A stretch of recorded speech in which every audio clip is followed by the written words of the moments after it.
climate change. I think we're going to have a huge amount of job creations, and this is one of the reasons why I'm constructive. But all these elements are highly potentially inflationary. And if you look at the forward curve now of interest rates, they're suggesting that we could have about a 180 10-year. And the real question will be, is that underestimating wage growth as we rebuild our economy post-pandemic, the need for job creation as we create a large-scale infrastructure projects to rebuild our economy. We have $2 trillion of deferred maintenance in our infrastructure in the United States. So I would clearly say out 22, 23, we are building a new regime. I think when Ray and I started in the business, we grew up in an era of inflation, and so and then over the last 30 years, we've knocked out inflation. I think it's fair to assume we are moving back into an era of growing inflation. David, for many years, more people seem to want to get jobs at Goldman Sachs than any place else in the world. Are students coming out of business schools and colleges still as interested in working in investment banking, private equity, and Goldman Sachs? And for somebody that's watching and wants their child to get a job at Goldman Sachs, what's the best way to do other than call you directly? I appreciate that very, very narrow question, David. I think finance, I think there's still a lot of interest in finance. I think finance and the economic activities that we're all participating in play a very, very meaningful role in supporting the economic system that really does bring us all along, advances society. I still see enormous interest in finance broadly as a place to start a career and build a career. For some, it's a place across all the institutions represented here and so many more to learn, to be trained, to develop skills, to create a network, to start to hone your judgment, et cetera. There's some people that fall in love with finance, as I did, and build a career around it. And there are others that through that network and that experience, a world opens up to other opportunities. And so I think finance is vitally important for growth and participation in the economy. And I think it'll continue to be a segment of our economy that attracts motivated, smart people that want to get engaged in helping us all move forward. So what percentage of people who apply for jobs at Goldman get them? It's a small percentage, okay. But it's a small percentage at all the organizations that are represented here. It's a competitive world, and these are very, very desirable jobs. Okay. So in the remaining time we have, I'd like to ask Yasser if he would answer two questions that we have. One is, if somebody has some money they want to invest in the Kingdom of Saudi Arabia, where would be a good sector to invest in? And secondly, how is the future city Neom coming along, and is that an opportunity for investment as well for foreign capital? So Neom, the lion, was announced like maybe 10 days ago or so, and it's a revolutionary idea. So we will have, as the Crown Prince announced it, we'll have zero emission, we will have 100% renewable energy. We will reshape the urban design of the next generation cities. There will be a big spending. The infrastructure itself will be between $100 to $200 billion. Then after that, the next stages of the project will start. It's going to be 170 kilometers length and very narrow. We will be using a Neom, especially through the line, less than 5% of the available land, and the rest of it will be all given back to the nature. We would like the future generations to enjoy the nature around them. And that's part actually of the bigger macro plan that the kingdom has to preserve the ecosystems and the nature. So to answer the second part of your question, or the first part, how people can invest or co-invest in Saudi. We have many sectors that we're looking into. In our strategy release, the second phase of our strategy release, 3 days ago, we focused on 13 different sectors. These sectors will be, some of them in the conventional economy and some other in the new or the future economy. So for instance, Saudis spend like $20 billion, an equivalent of $20 billion on an annual basis on their tourism. So we will be investing a lot in tourism and entertainment and infrastructure and real estate and renewable energy, which is something that we're really focused on. And we have His Royal Highness Prince Abdulaziz with us, the Minister of Energy, and he's going to be talking about the views that the kingdom has on renewable. We started the first green energy mega project in NEOM, and we got already international investors with us co-investing in this project. Air products, in addition to some of the private sector, Aqua Power, which is partially owned by PIF, and also NEOM is investing in it.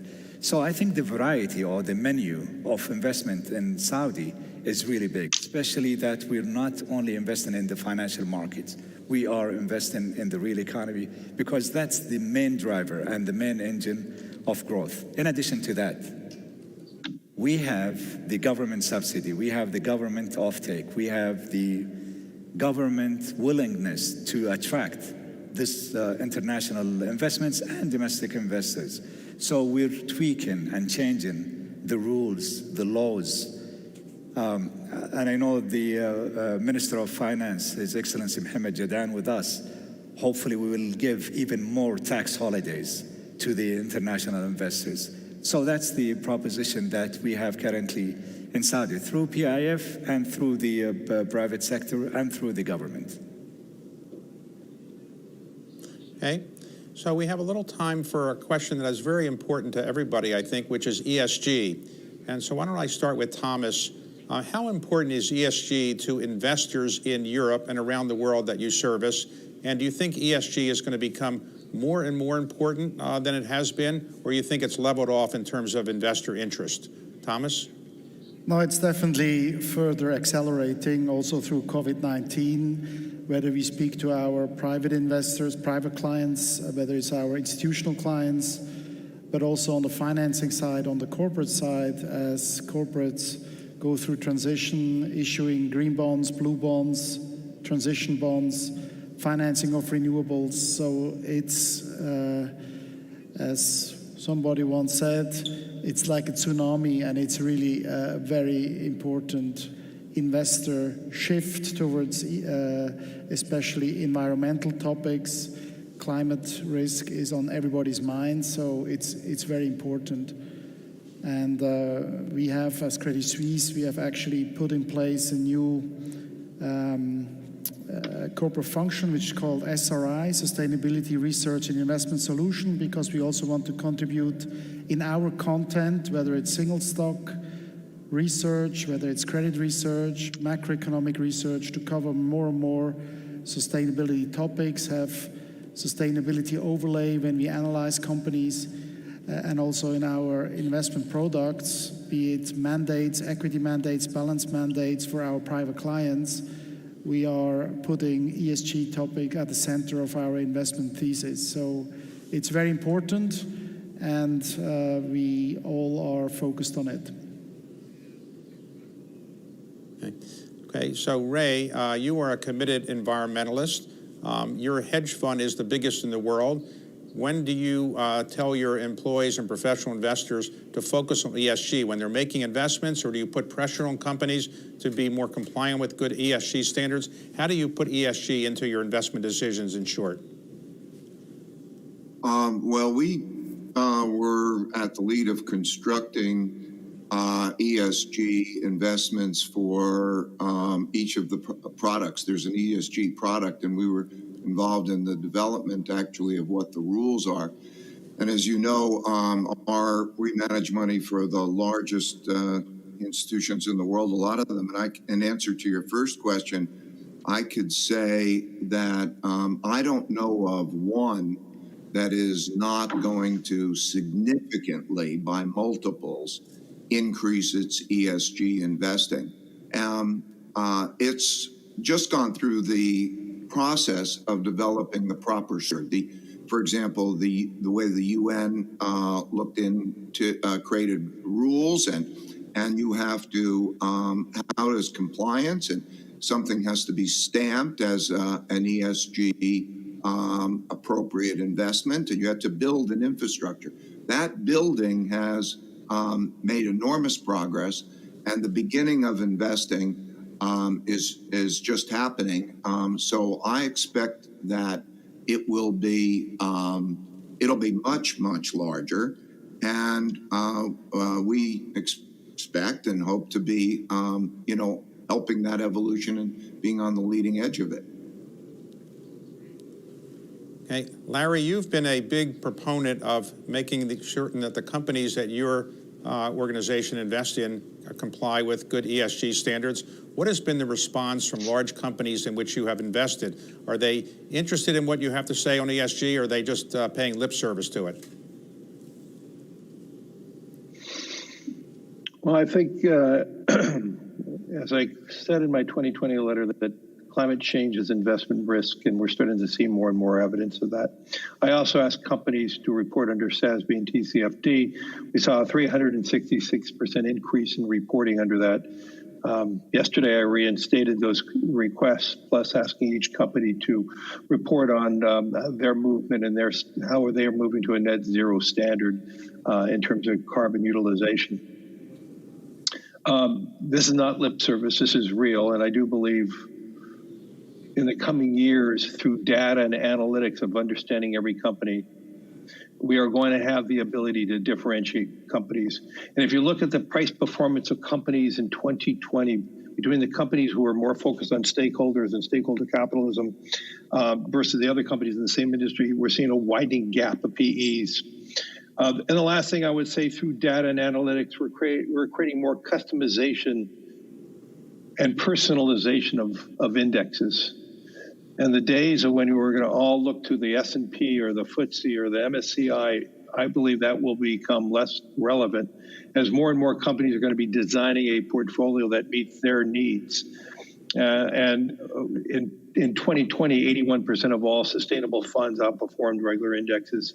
We are going to see this happen. It's going to accelerate, and the amount of money that's moving into it is going to represent probably the biggest change that we've seen in years in finance.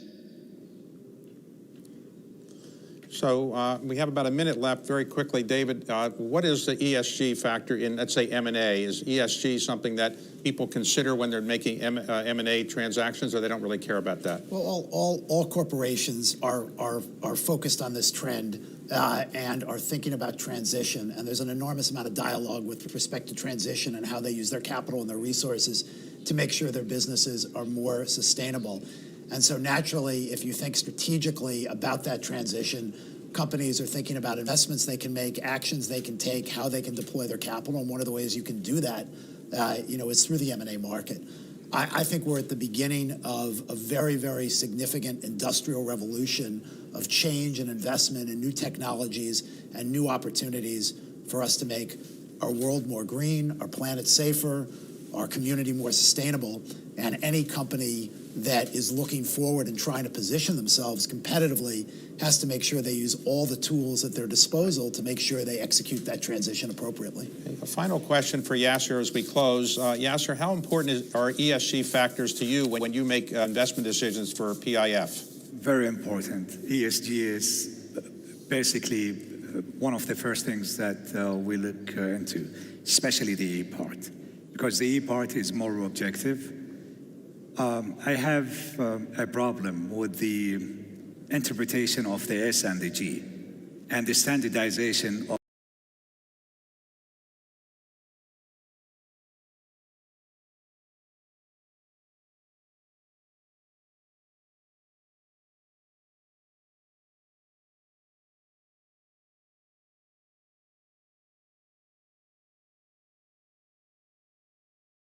accepted in the US and أمر مقبول في الولايات but it's not المتحدة accepted as وفي أوروبا، ولكنه غير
throw in some numbers for you to know where we stand right now. During the 2020, FDIs, or foreign direct investment, has gone down by staggering 42%. This is much worse than the fall we've witnessed right after the financial crisis in 2008, 2009. We stand at 859 billion, whereas in 2019 we were at $1.5 trillion in terms of FDIs. So there's a lot of questions we would like to address. As I said, we're going to focus on trade, investments, FDI, and especially policy making. Please join me to welcome my esteemed guest panelists, His Excellency Khalid bin Abdulaziz Al Faleh, Minister of Investments, Her Excellency Dr. Rania Al Mashat, Minister of International Cooperations from Egypt, and Lord Grimstone of Boscobel, Minister from Investment from the United Kingdom. Virtually, we have two esteemed guests. From Dubai, we're joined by His Excellency Sultan Ahmed bin Slayem. He's the Group Chairman and CEO of DP World. And Eric Cantor from New York. He's the Vice Chairman and Managing Director of Mollis Company. I will start with you, Khalid. You are now the Minister of Investment. You've been working on a new strategy. FDI play a big role in the Vision 2030. Share with us the Saudi story. Saudi is very, very interested to lure and attract investments in different sectors, to diversify the economy and to push the GDP forward. Well, thank you very much, and good afternoon to everybody who's here with us physically.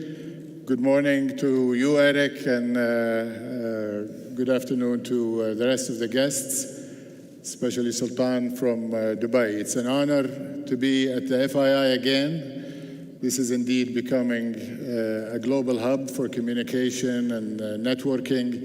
Even when COVID gets in the way, we're doing it in a very creative way. So my compliments to Yasser and his colleagues at the FII Institute. You painted, and the panel before you, somewhat of a gloomy picture. So let me start with an optimistic note. A lesson in history. 100 years ago, the world experienced a similar pandemic with the Spanish flu. And after that, we're still benefiting from the boom that happened in the decade after, which is the roaring 20s. So I'm starting this year, and I'm speaking at this conference with a lot of enthusiasm, cautiously, of course, because there has been setbacks, and there have been hurt, and there have been a lot of suffering as a result of COVID, and we've internalized the lessons and built capacity and taken the resilience that has been proven in many sectors in the kingdom, and indeed in the Kingdom of Saudi Arabia overall, as fuel to take on the opportunities that are ahead. I think 2020 was a confluence of a number of trends. There was, of course, a secular trend that had started some time back with shifts in consumptions, technology, overcapacity built in some sectors by periods of investments that preceded us the last few decades.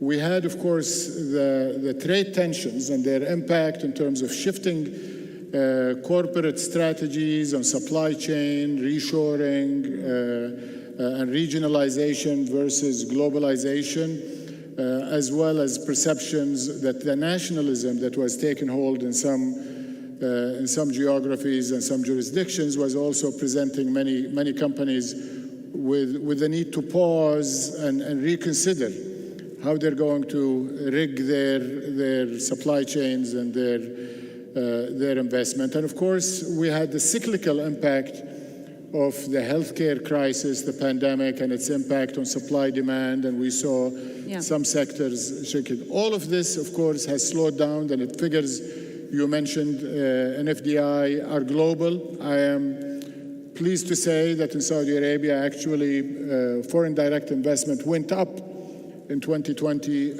over 2019. I think the pandemic has brought to the fore the capacity of certain countries, certain governments, certain policymakers that could manage multiple crises at the same time: a health crisis, an economic slowdown, safety and well-being, balancing lives and livelihoods, and showcasing who are the governments, who are the countries, who are the policymakers that could provide security to the investors as well as the population. So if you ask about Saudi Arabia, I believe we handled it better than most, and I think that is giving, ultimately, investors want to trust the government that is looking after them, and I believe Saudi Arabia, through our leadership, has shown that. We'll come back to the sectors and the policy making that Saudi is also focusing on. Dr. Rania, what we've noticed in the past, in the last couple of years, that there was this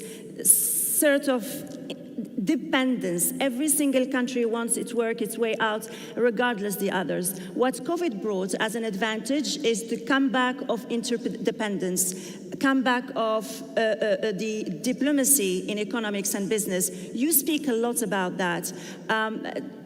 Has this become so important now, and there is no way we can go back to the way we used to see things happening in the last few years?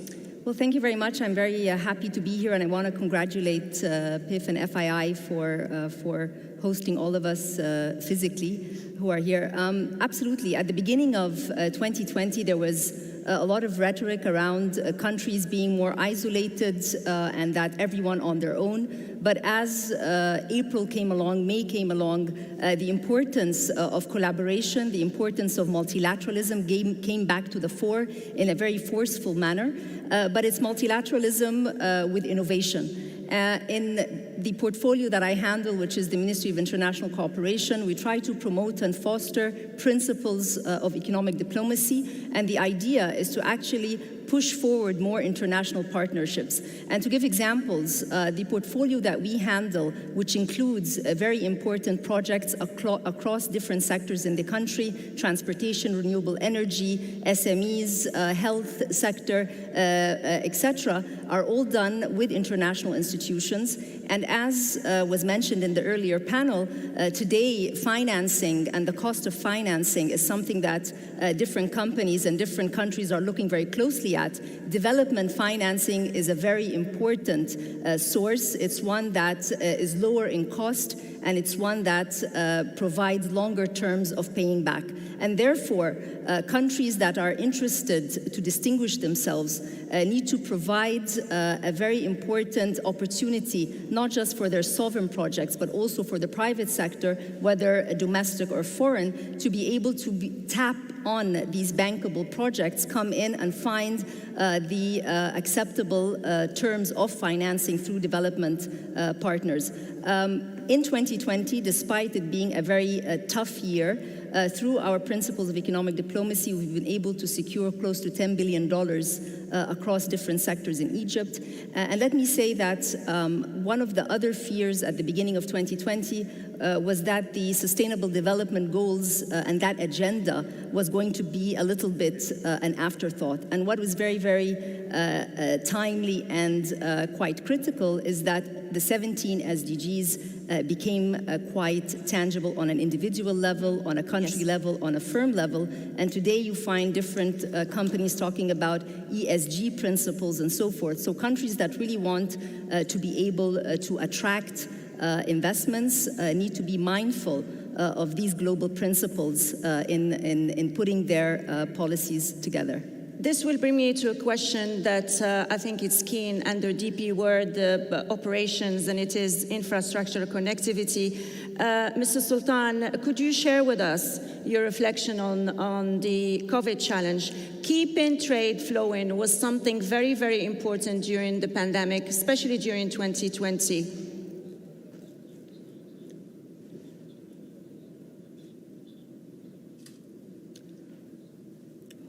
Is on mute.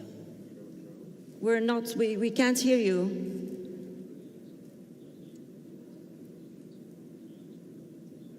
Okay, I think I'm going to move on to the next questions.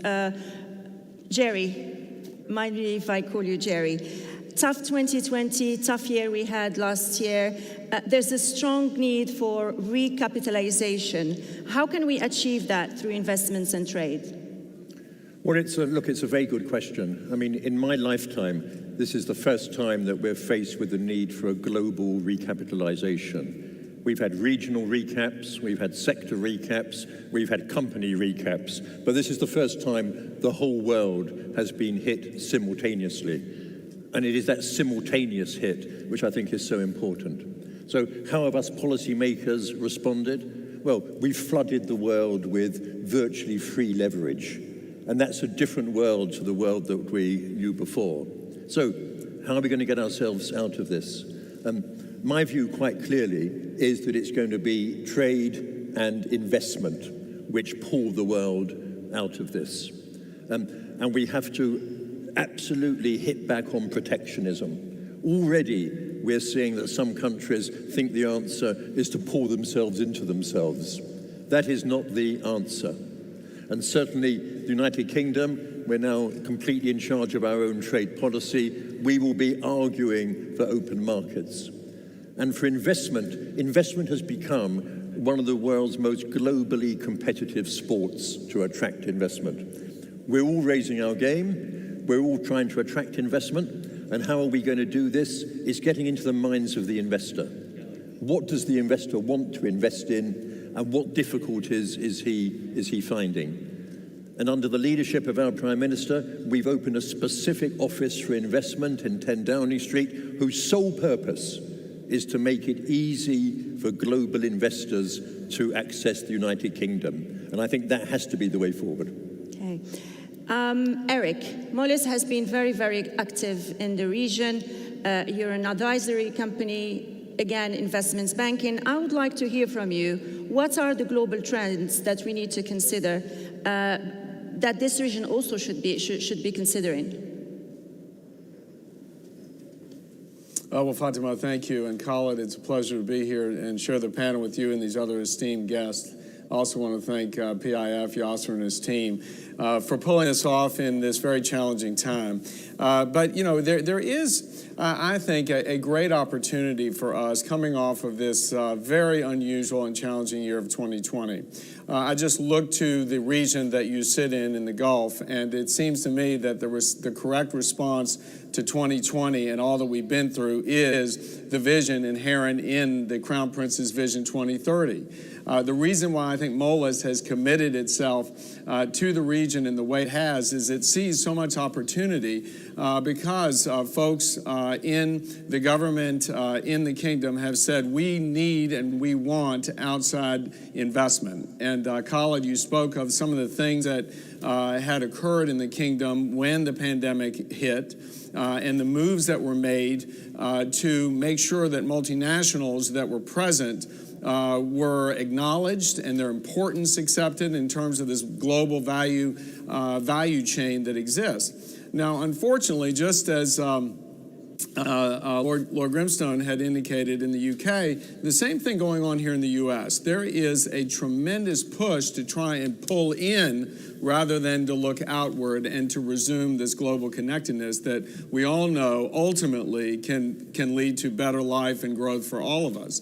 But I will say, you know, given the sort of trade disruptions that the pandemic has caused, as well as the policy bent in Washington of the last administration, we have all begun to take stock of where our critical and strategic industries are.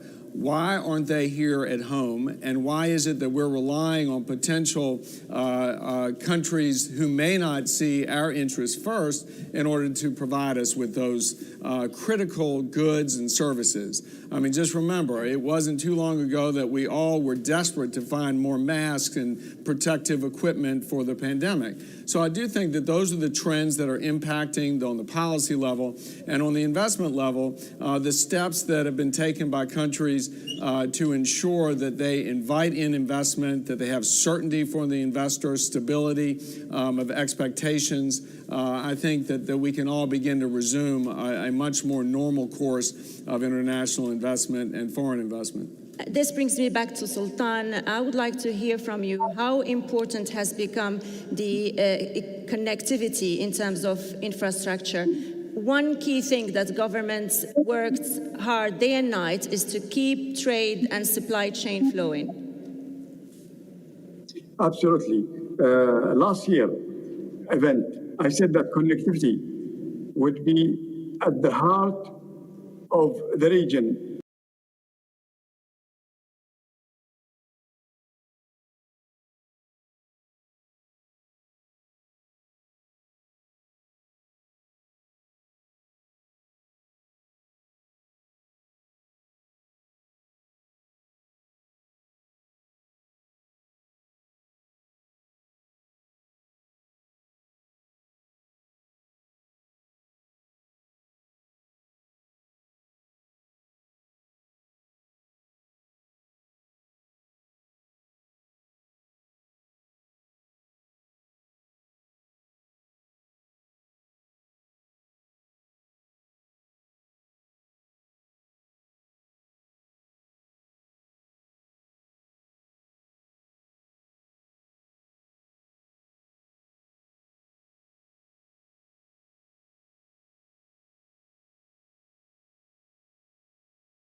उसमें समझ जल्दी का WhatsApp कर यार इस PC पे है मेरे दोनों नंबर से व्हाट्सएप कर दे मैंने इसमें करेक्ट करा ना कि ये जल्दी से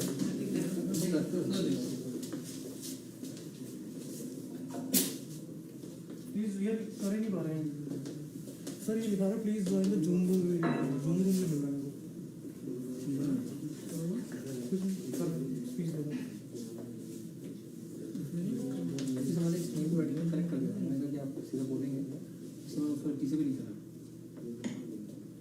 One day we should all be together again in Riyadh or else. Yes.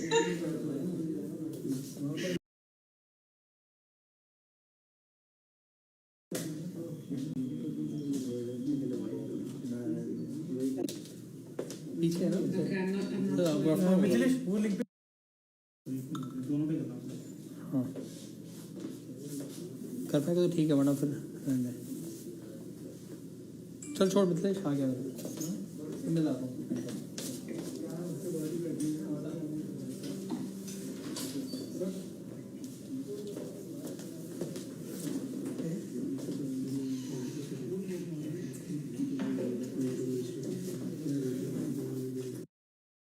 किसने लिखा जूम रूम ये क्यों लिखा था ये उन्होंने लिखा था यार वो please share the green room लिख दिया तुमने लिखा बंद करो इसको ये क्यों लिखा तुमने सर ग्रीन रूम का लिंक देंगे ना चैट में मेरे भाई I should have known that. What time is the starting time for the session? No, when is the finishing time for the we session? have these team in the Zoom 11:30 until 5:45. That's. We have 15 minutes starting in 9 minutes. Well, if everybody's ready, and why state would you share the link? Because just in case we have some technical difficulty to get into it, because now that I'm doing it from my laptop or my computer, my guess is others have the same issue. There may be some security. Very shortly, my colleague Yuriko will be imminently sending the vMix link. So if you all open your Chrome browser now and get that ready, and make sure you're still on Zoom chat, and then ready to copy and paste in the link. And as I say, if it drops out, please reload your page. And once you're safely in vMix and you've made, or our colleague has made contact with you, then if I can ask you to log yourselves out for this Zoom meeting, and then you'll be taken on from there.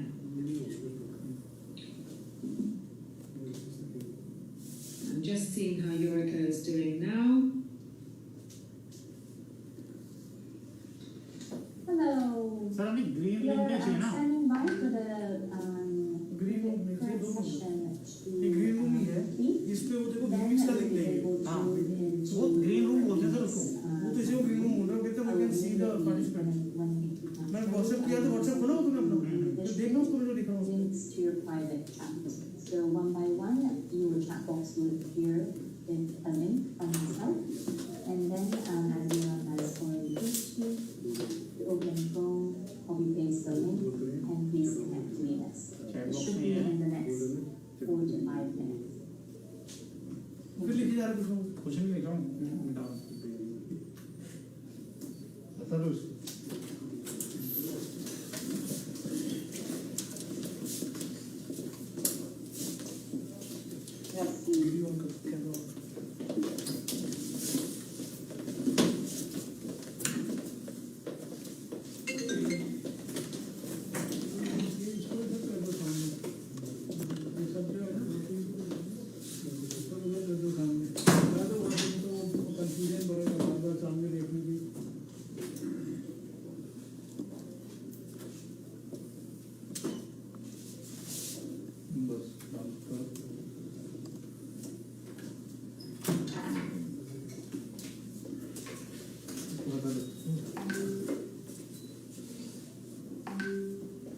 Your Excellency, can you hear us?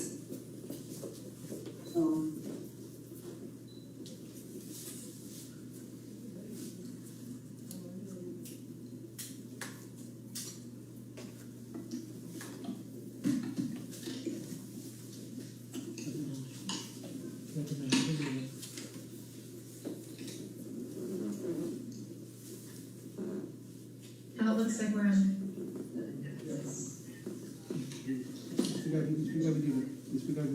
You looking for something?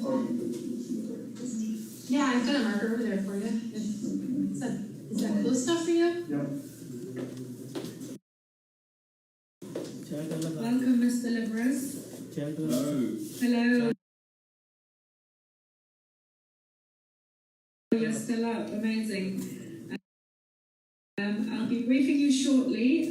We're just waiting for the session before you to be switched over into vMix, which is the platform from where you'll be taken to stage. If you bear with us a little bit. Excuse me, I've got to say hello to my fellow Greek. Please. Hello, Andrew. Yeah, no, I just spoke your name just a few days ago to Mahmoud. Great. Yeah. Well, I know you've got all these instructions to follow, so we should be good soldiers here and let you go to your goodbye. Is it a bit better now? Is the chair in the right position? Dr. Vardhan, Your Excellency, are you there? Can you hear us? Yes, thank you. Good evening. Good evening. Dr. Vardhan, we'll be asking just a few questions. One of the questions I'll be asking is on the national healthcare policies and models. You know, what if you knew today, if you knew back in February and March what you know today, what do you think could have been done differently? But we'll begin. We'll have a 15-minute conversation. We have 3 panelists here. Yourself, Your Excellency. We have Dr. Bernd Montag, who is the CEO of Siemens Healthineers, and Dr. Ali Parsa, who's founder and CEO of Babylon Health, and then myself.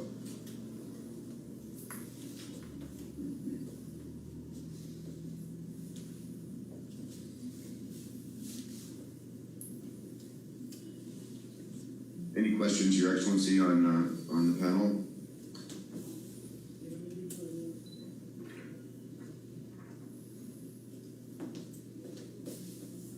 Dr. Vardhan. Any questions you might have? Dr. Vardhan, can you hear us? Could you acknowledge that you hear us, please?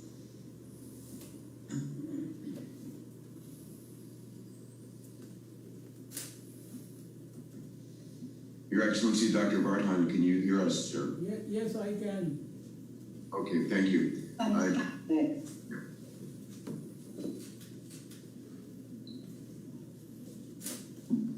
Dr. Vardhan, is there any question you particularly would like me to ask you for this panel?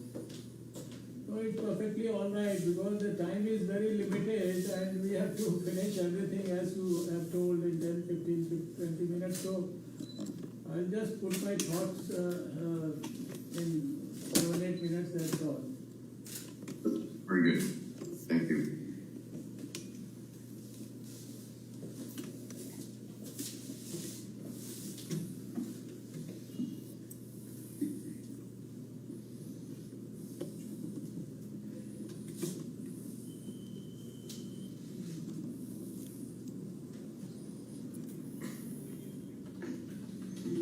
I'm going to start sending out the VMix link shortly. Please have an eye on your private chat box, please. Thank you.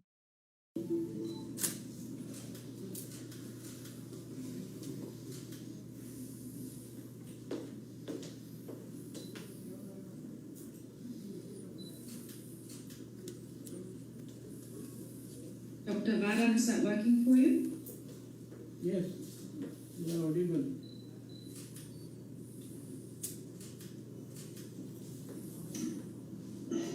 Dr. Vardhan, can we just check that your team has received the link to the VMix, which will send you into the live broadcast? Is one of your IT team there?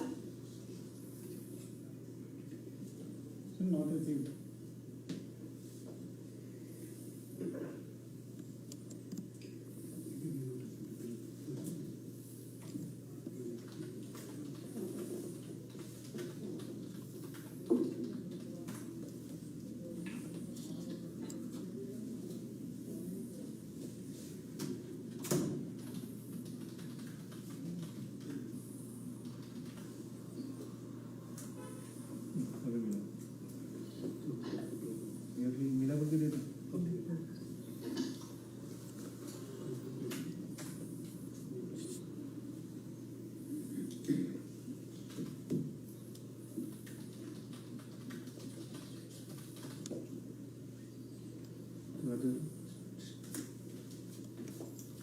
Gentlemen, by now all 4 of you should have received private messages from myself with the VMix link. Please follow Viola's instruction from here, and we see you in VMix. Thank you very much. Okay, so if I get you to copy those links and paste them into your Chrome browser. Yeah. And then hopefully you will get a little window prompting you to put in your name. So if you put in your last name, please, and join VMix. Good morning. Good morning. I'm sitting in for Todd Gibbons at BNY Mellon. Brilliant. He should be here shortly. We'll be doing.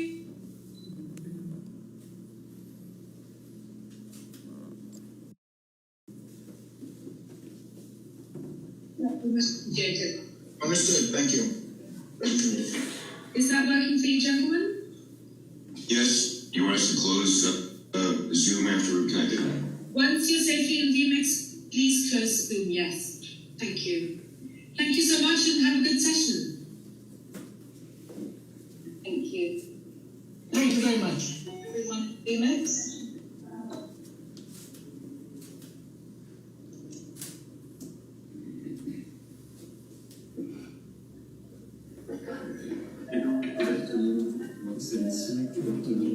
Dr. Barsalos, we are just waiting for your 2 co-panelists, and then I will count you out so that you go to live very soon.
Okay, as soon as your two colleagues are here, I will count 5, 4, 3, 2, 1.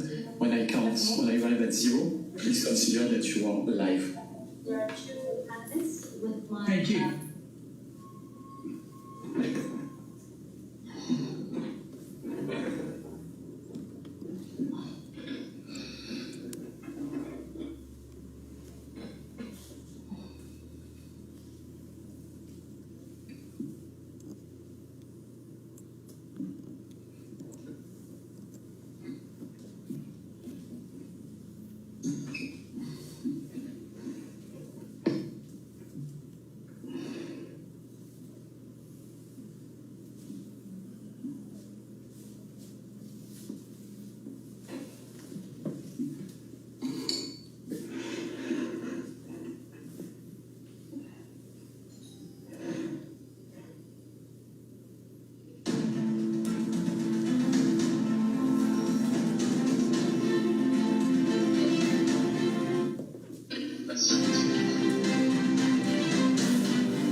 Co-founder and vice chairman of COVAX and Vaccinity, an organization. Hello, good morning, good evening, vaccines, good afternoon, everybody around the world. Welcome to our session on investing in healthcare and the status of the situation with the pandemic. My name is Peter Diamandis. I serve on the board of the FII. I am co-founder and vice chairman of COVAX and Vaccinity, an organization developing vaccines and blood antibody tests in this arena. I'm currently joined by one of my panelists, Dr. Ali Parsa, founder and CEO of Babylon Health, and waiting my other panelists as well. Dr. Parsa, are you there? I am here, Peter. Much needed globally. A pleasure. Well, let's begin with the service that you are providing currently around the world. It's COVID-19, the whole pandemic has been an extraordinary race to retool the healthcare industry, to take it from effectively a standing start for this pandemic and to provide services much needed globally. I'm going to ask you this question. If you knew back in the first quarter what you know now, what would you have done differently? What would, if you could go back in time or to get ready for the next pandemic, what would you be able to offer as a new strategy? I think, Peter, what we did through almost centuries and exaggerated it in the last few decades was we had a system in which we for people to get sick and then we treated them. So while we call it a healthcare system, the truth is that we have a sick care system. We wait for emergency crisis and then we deal with an individual. And when the pandemic came, if you remember at the very beginning, we started people to our hospitals, doctors, nurses, asking them to treat them. But we very soon found out that that strategy will not work, and we need to have a more proactive strategy of keeping people healthy. In some places, we have to go to draconian measures in order to be able to do so. And I think that what we should learn out of the pandemic is that the model of healthcare that waits for things to break down, for emergencies, crises to happen to individuals, is a model that we abandoned, if you wish, in almost every other asset. Your car used to break down, you used to take it to a mechanic and fix it. Today, we buried enough sensors in that car and we'll take it for annual services. Your car just never breaks down anymore. And that's what we need to do with human body. We have technology to be able to continuously monitor, to see trends, to try and keep them healthy. And then when emergencies happen, only then to try to take them for cure. I think that model of healthcare, I hope, is to come out of the pandemic that we've seen. I'm curious how you let me go. We've been joined by His Excellency Dr. Harsh Vardhan, Minister of Health and Family Welfare, Minister of Science and Technology of India. Your Excellency, thank you for joining us today. India is an extraordinary nation, both in its size and in its science and technology. I'm curious how you've seen the pandemic and how India has been scaling up. What are the most important lessons you've learned in the last few months that you want to share with people? My special word of thanks to His Excellency Mr. Good morning, good afternoon and good evening, my friends all over the world. Thank you for inviting me to the Future Investment Initiative Forum. It is indeed an honor and a pleasure for me to participate in this prestigious event with so many distinguished guests. My special word of thanks to His Excellency Mr. Yasser Al-Rumian, Chairman of the Future Investment Initiative Institute, for his gracious invitation. Your country and its people have been a constant source of energy for the world economy. And I too can feel the same energy radiate to me as I talk to you today. I bring to you greetings, salam, from the people of India. Assalamu alaikum to the people of Saudi Arabia from the people of India. Government of India is grateful to Kingdom of Saudi Arabia for taking excellent care of the Indian community during the pandemic, be it in the form of making health facilities available to Indians suffering from COVID-19 or ensuring orderly repatriation of the people wanting to come back to India. Dear friends, today we are meeting in exceptional circumstances on the sidelines of a great battle, a battle that humankind is fighting valiantly, a war against a tiny pathogen which has taken away many of our honorable men and women, a war that has inflicted death and pain upon millions of families across the globe. For the first time in history, a health crisis has shut down the entire global economy, painfully demonstrating how inseparable healthcare and the economy have become. It is evident that the current crisis will inevitably reshape the world we knew. I would say that mankind will be able to recall only one event from 2020, and that shall be the story of the deadly and unknown virus that wreaked havoc across the globe, killing 1.5 million people and causing unprecedented economic devastation. And yet, history will also recall how science raced to the rescue of humans and how research and development with global collaboration became the focus of healthcare and survival. Today's topic of discussion, Health of Nations, a guide to investing in the next decade of global health, is therefore extremely relevant and important. Many questions come to our minds. The post-COVID world has thrown everything out of gear. The economy, the society, the politics, the technology, and the environment. As the fragile economies crumble under the impact of this deadly disease, the developed nations have been equally thrown into a recession. Will the world economies rebound? Will they absorb this storm? Will they enter an expanded recession? No one knows. There is a behavioral change in society. Some say families have been never so close. Yet others say that xenophobia is on the rise. It is going to be a game of survival of the fittest, and that shall change our society, its ethics, and all interpersonal norms.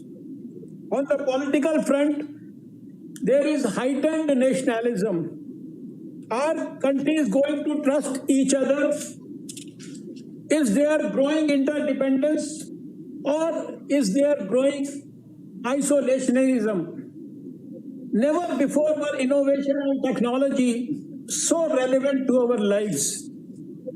Is it now going to remain focused on healthcare for the next 2 decades while we struggle to emerge from the after effects of the pandemic? The pathogen taught us to come out of the state of denial, where we thought constant damage to the environment was not going to change our lives for the next few generations. Today, there is a completely new focus on sustainability, but will this focus remain? All these questions and plausible answers are critical to contextualize the future of healthcare systems. The lesson to humankind is clear, that health is intrinsically more important than everything else for now.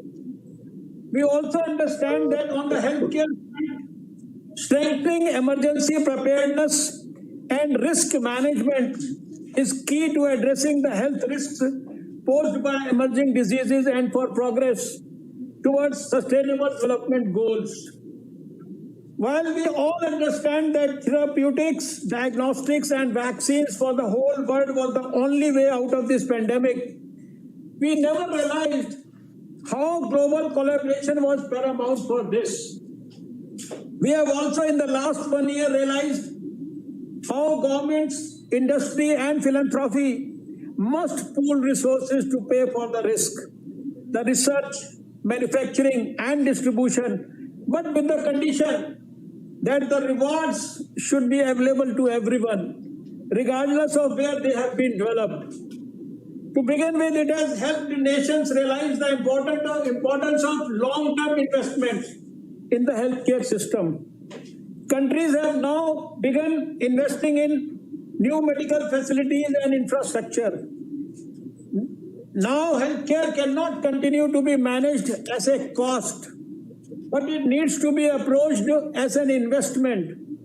Secondly, another effect of the pandemic has been the rapid expansion of telemedicine facilities. Thirdly, the healthcare and industry is in the midst of a digital transformation, and the technology giants want to rush in. The pandemic has given rise to innumerable health startups. Lastly, the pandemic has also helped us realize that the healthcare industry, policy makers, and tech companies have to work together in order to have a comprehensive security net against such unprecedented medical emergencies. I am happy to report that India has been one of the most successful countries in handling the pandemic. The positive developments taking place in our country are a result of the strong political will exhibited by our Honorable Prime Minister Shri Narendra Modi ji. India took early and swift decisions as part of its containment strategies to mitigate the virus. Stringent measures that were well implemented, coupled with exceptional cooperation from the citizens, helped us to maintain one of the lowest case fatality rates in the world throughout the pandemic. Friends, healthcare is an important responsibility of any government. And I feel very proud to highlight here that recently on 16th of January, India has launched the world's largest vaccination campaign, and we have developed 2 COVID-19 vaccines indigenously. Not only that, many more vaccines are also progressing at a rapid pace. This is a shining proof of India's strength, India's scientific proficiency, and India's talent. I am also happy to inform that we have been able to supply this vaccine to several countries in the past few days. Covishield vaccine will also be supplied by Serum Institute to Saudi Arabia. Today, I also want to assure you from this platform that the pace of progress in India will continue on an upward trajectory. We are taking every decision possible for the development of our country. Our policies are unambiguous and the goal is fixed. We are improving not only the ease of doing business, but also the ease of living. I invite you and the businesses from all over the world to partner with India in this journey of global welfare. Today has been a great honor for me. Dear friends, I thank you very much for this great opportunity and offer my heartfelt gratitude to His Excellency Yasser Al-Rumyan, Chairman, Future Investment Initiative Institute. Thank you very much. Shukran Jazilan. Thank you, Your Excellency, for your remarks. We are grateful, and truly India is doing extraordinary work. Dr. Parsa, if I may, this year has become one of the years of the greatest investments yet in healthcare. We went from a standing start to digitizing, dematerializing, demonetizing, and democratizing a whole slew of different services. We hit all-time highs in venture investing in the first part of this year that I think are going to pay dividends and give birth to a multitude of new companies in 2021, 22, 23. One of the things I believe is that we're going to move healthcare out of the hospitals into the home, out of the institutions into a personalized, digitized element. What are your thoughts along those lines? I couldn't agree more. I think what we've seen with any industry has been a movement from the complex to simple in the model of delivery. So this telephone conversation we're having, I remember there used to be a time when I was a tiny child growing up that we had to go to the phone houses, telegraph houses, remote towns, if I was there, to make a phone call. That moved into the streets, then moved into our houses, now it's moved into our pockets. And I think the same trend will undoubtedly follow in healthcare. But I hope more than that happens, which is go from a reactive model of healthcare, as I was mentioning before, to a model of healthcare that is continuous. So from one that is incidental and from time to time to a model of healthcare in which we're continuously collecting data on people. We're continuously assessing their health. We're continuously providing insight, not just necessarily to them, but through our own AIs. And we're setting up goals in which we follow people to care and monitor them to be able to reward them, but also when things go wrong to alert and intervene. I think that fundamental restructuring, re-architecturing of healthcare is what I see some startups doing now. I see some health systems in the United States, for instance, doing it with some of our clients and us. We're working together on this. I think that is where the true excitement comes. That's using digitization not to repeat the existing model of healthcare, but to reimagine it from a reactive way of dealing with crises and emergencies to a proactive model of keeping people healthy.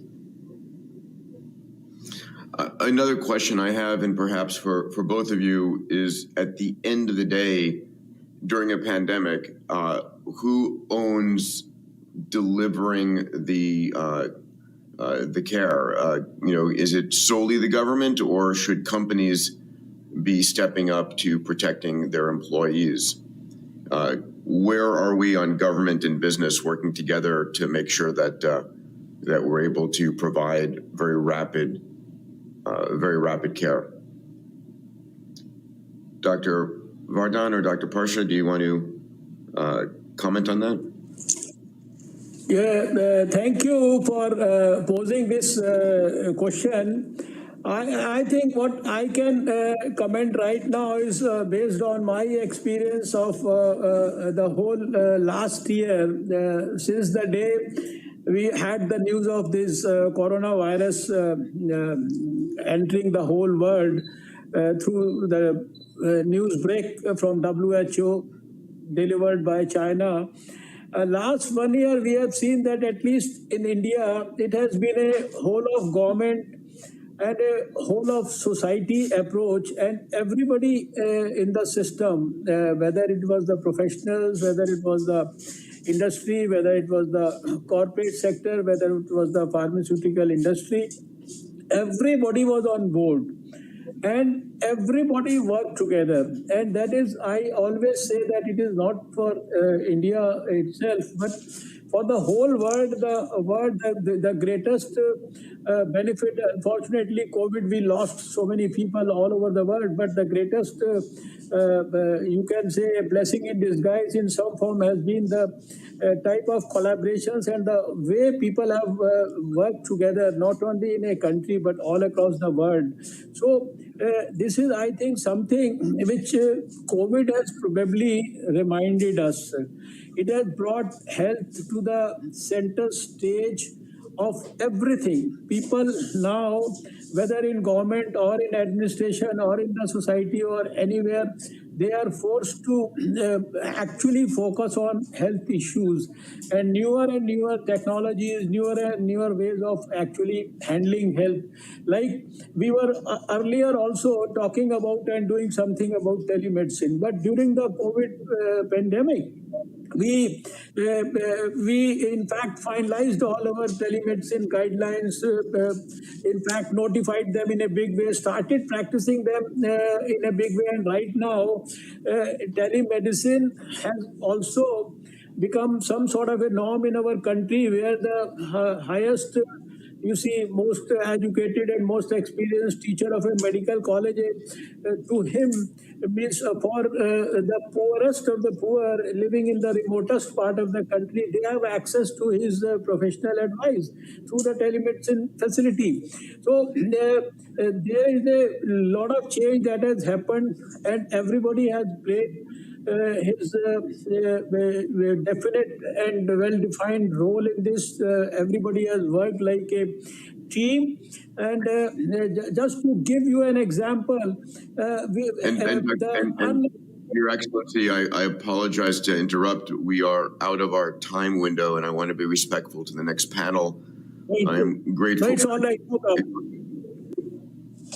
I'm grateful for the extraordinary work that India has done. I know my company, Kovacs, has partnered with one of the large manufacturers, Aurobindo, And Dr. Parsa, thank you for the work that you've been doing with Babylon Health. And I turn the stage over to our next FII panel.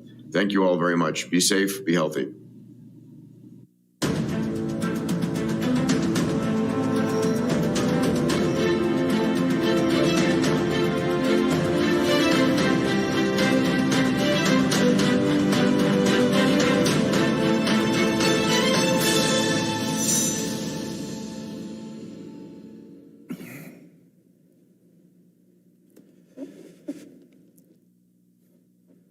Good morning, good afternoon, good evening. Assalamu alaikum. Welcome to the 4th edition of the Future Investment Initiative. This evening, we have a very distinguished colleague, and before I start, perhaps I'll just introduce myself. My name is Lamine Abdul Malik. I'm an IEA 2005 Nobel Peace Prize winner, and I'm also the director of the Future Investment Initiative Institute, director of Think. Our next conversation will focus on stakeholder capitalism. So briefly, stakeholder capitalism is a form of a system where corporations are actually encouraged to think about how they can take into account all stakeholders. That involves shareholders, employees, the local community. With us today, we have a very distinguished gentleman, Mr. Anand Mahindra, the chairman of the Mahindra Group, a $19.4 billion multinational company, present in over 100 countries, employing over 200,000 people in major industrial sectors, from automobiles, agriculture, IT, and aerospace. Having previously been recognized as one of the world's 50 greatest leaders, Mr. Mahindra is also a pioneer in the world of stakeholder capitalism and serves on the founding board of the trustee of the RISE Fund, which is a $2 billion impact fund. Good evening, Mr. Mahindra. Good evening to you, Naveen, and to all of you. Okay. I trust you've fully recovered from the National Day from yesterday in India. Well, absolutely. Recovered would probably be the appropriate word to use, Naveen, but it's always an occasion of pride. Okay, that's good to hear. So I just wanted to start off our session today. I was really intrigued by your concept of purpose-driven capitalism. And I wanted to understand from you how that relates to the more commonly held stakeholder capitalism. Are they one and the same? And how would you incorporate that concept into RISE, Mr. Mahindra? Yes, absolutely. When some concepts start becoming mainstream, the greatest risk is that the descriptive terms begin to proliferate and confusion begins to grow, and ultimately the message gets sort of buried under all those labels. Now, as far as I'm concerned, purpose-driven capitalism and stakeholder capitalism or conscious capitalism, they're all addressing the same problem statement. And that problem is the massive erosion of public trust in large corporations and in their objectives.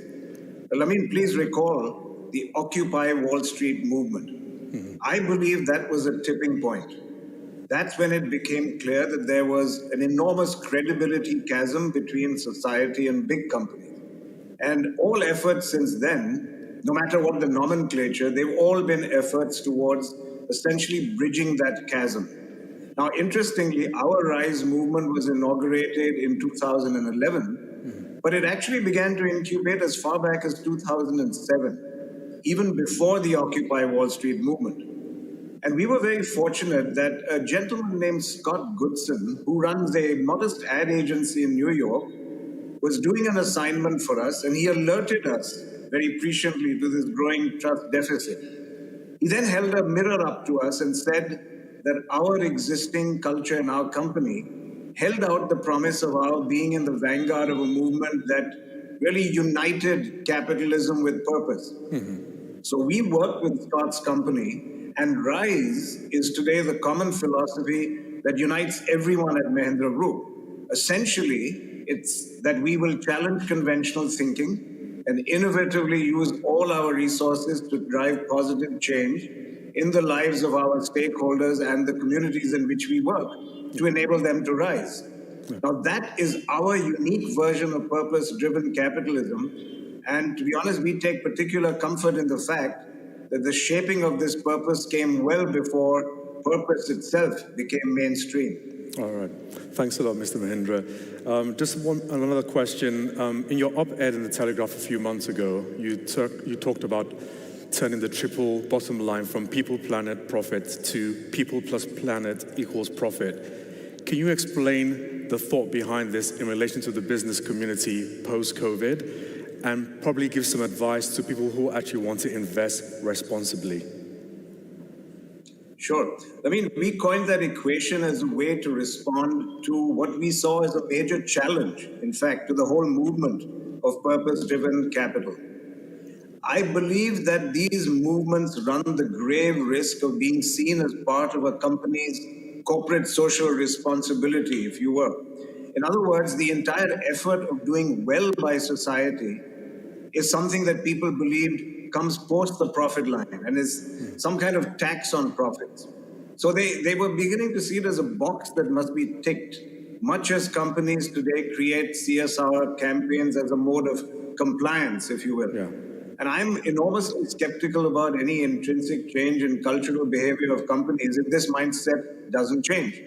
So I have a very practical approach to solving this problem. And my view is that purpose will truly come first when it's aligned to Adam Smith's assumption that people act out of enlightened self-interest.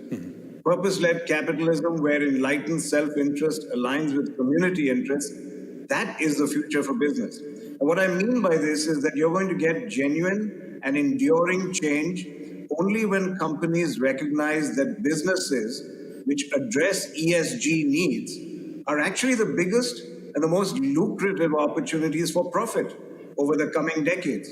Okay. Battling climate change, for example, is a $26 trillion opportunity. Or products and services for people and communities living at the bottom of the pyramid, which are going to see the highest consumption growth in the coming years. So doing business in a manner that makes people's lives better is about doing well and doing good at the same time. Okay. But finally, I think that communities and future consumers, who are essentially, are the millennials and Gen Z, they are beginning to demand that companies rearrange their priorities towards achieving the Sustainable Development Goals. Right. And communities and consumers will act as a brake on the excesses of shareholder value-led capitalism by increasingly dictating the directions that businesses adopt. Okay. So the bottom line is that interconnectedness of people with each other and with the planet is non-negotiable. And hence, the equation, people plus planet, equals profit. Business leaders who don't get that will be abandoned, in my opinion, by consumers and society.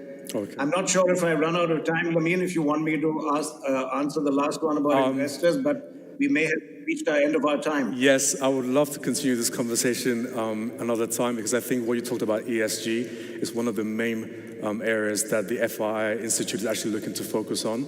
So I would like to follow up, probably with your team, into taking this conversation further. But at a moment in time, sadly, we've run out of time. And thanks so much for your very valuable insights. Thank you. My pleasure. Okay.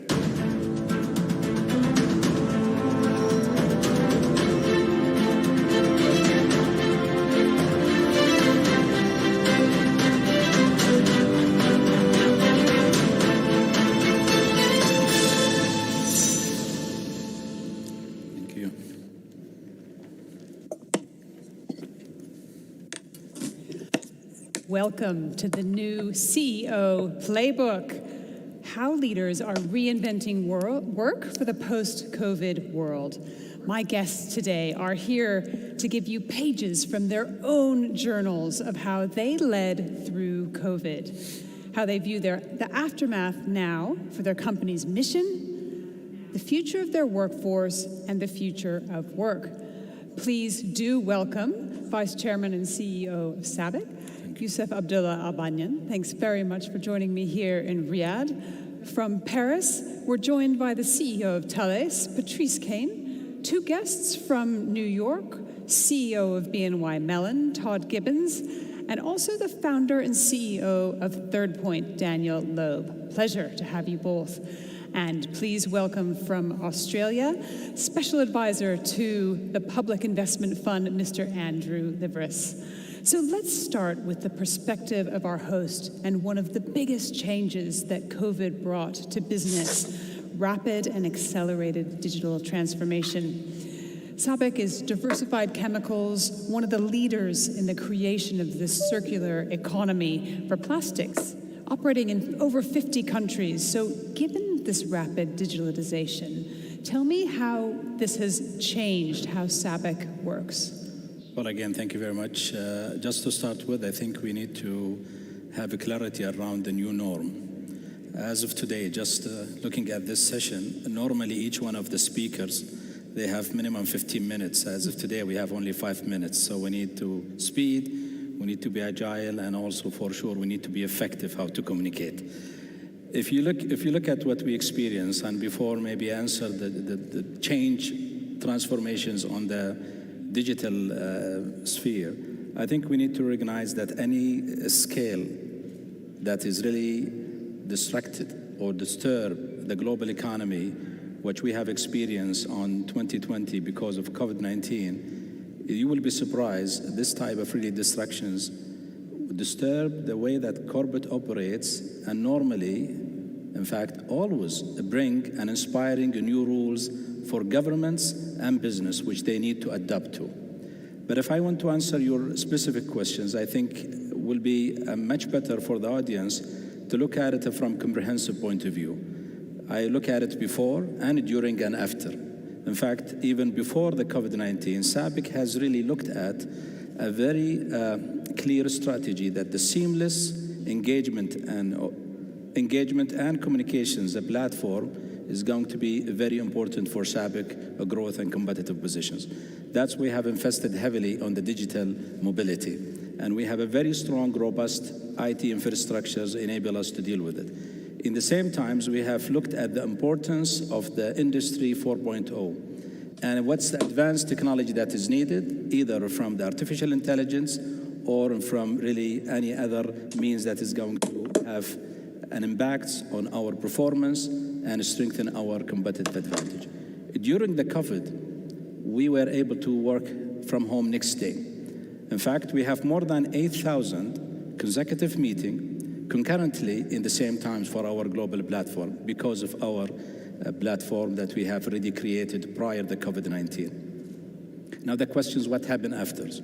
I think we have taken a very serious the changes and transformation we have seen. In fact, as a chemical company, catalyst is a very important piece. And we think the catalyst of the pandemic has really triggered a profound reactions to the way we do business, and we need to seek out inputs from all stakeholders and adjust accordingly, specifically around digitizations. Interesting. So Todd, let's come to you now. How does that resonate with you? Through BNY Mellon's predecessor, the Bank of New York, you've been around since just after American independence. You've lived through war, strife, and even previous pandemic. You've had to be resilient. What is it that you think is different this time round when you think about how you support your employees and your clients?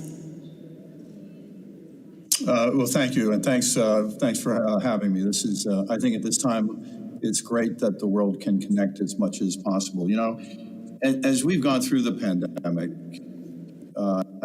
and as I think about it, you know, 60 years before I was born, the world went through two world wars, went through a Great Depression, and it also suffered a pandemic that was far more deadly than what we've gone through. We've been kind of to operate a relatively gentle environment. And as I think about my father, that was what was imprinted upon him, the Great Depression. He never imagined the affluence that the country was going to experience. I'm so sorry, we're losing the sound with you. established an resiliency office a number of years ago. It served us well. I'm going to stop you there, Todd, just for a moment while we try to sort your sound out. It's very cut up. One of the challenges of digital transformation. Patrice, let's come to you for a moment. In the Paris hub, COVID has transformed Thales, how you've done business, especially getting those international teams to coordinate digitally on complex systems. Tell me about the lessons that you learned in terms of working methods from lockdown.